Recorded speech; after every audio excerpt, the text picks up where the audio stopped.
Welcome to the Insight Lab. I'm Ethan. And I'm Leila. Here we dive into meaningful conversations about growth, mindset, and intentional living. Together, we explore ideas that spark change and uncover practical insights to help you thrive. So grab a cup of coffee, settle in, and let's start this journey of discovery together. Hey everyone, welcome back to our show where we explore the unexpected mysteries of life through literature. That's right. And today we've got something pretty intriguing lined up. We're diving into a book called 14 Poets, written by Huang Xiaodan. I've heard it's a fascinating take on classic poetry. Huang uses psychology to unravel the deeper meanings behind ancient poets and their works. Exactly. It's more than just pretty words and fleeting emotions. There's a whole layer of life and destiny tucked away in those verses. I love that. One of the poets she discusses is Chen Ziang. This guy had a real sense of urgency, a need to prove himself to the world. It sounds like one of those situations where you strive for recognition and miss the more important inwards journey. Yeah, I think we've all been there, thirsty for validation but oblivious to our inner needs. Huang points out it's like a hidden orchid, beautiful but unseen.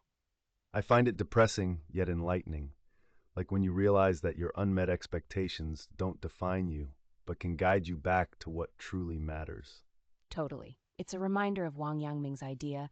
Contentment comes from inside, not from chasing external validation. Switching gears a bit, let's talk about freedom.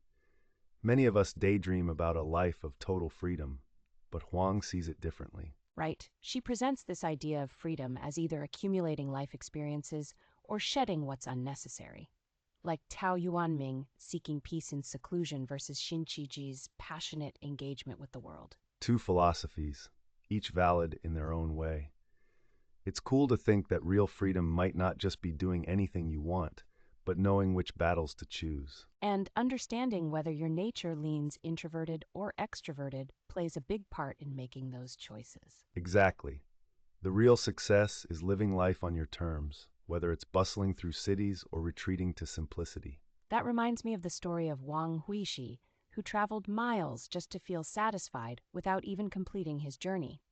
The process satisfied him, not the result. That's a wild concept, isn't it? Sometimes the pursuit itself is more fulfilling than reaching the end. Yes, it's a form of strength, stopping when your inner state tells you to, even if the world doesn't understand. Fascinating. Huang calls it the power to end things, the ability to detect and control your desires. It's really about understanding your desires, having the decisiveness to act, and then accepting the blanks left in life. I love how this translates to daily decisions, whether it's choosing a career path or a friendship. Exactly. Sometimes not getting everything is okay, too.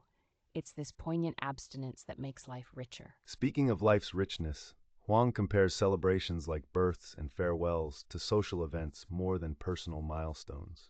Yeah, and she underscores how, despite these communal events, joy and sorrow are deeply personal experiences. True. It's almost comforting to realize that we have to face our emotions independently. It circles back to Huang's exploration of life's dualities, the solitary nature of human emotion and the paradoxical choices we face. Life's both diversified and monotonous, a series of paradoxes that we continue to navigate. Indeed, she quotes a Frost poem on choices, hinting that the variety of life experiences eventually leads to similar kinds of challenges. It's like every path holds its own set of trials, regardless of which one you choose. So true. Life is about making choices and living with them, understanding that each has its own regrets and rewards. You know, hearing all this just makes me feel that life is an endless growth process. Like Lu Chichen said, we never fully grow up nor stop growing. Life is about embracing each moment as a lesson, resisting despair, and facing obstacles with resilience. As Mushin said, time does not spare us, so why not make the journey exciting and fulfilling? Yes, indeed. And with that positive thought, it's a wrap for today's fascinating dive into poetry and psychology. Until next time, take care.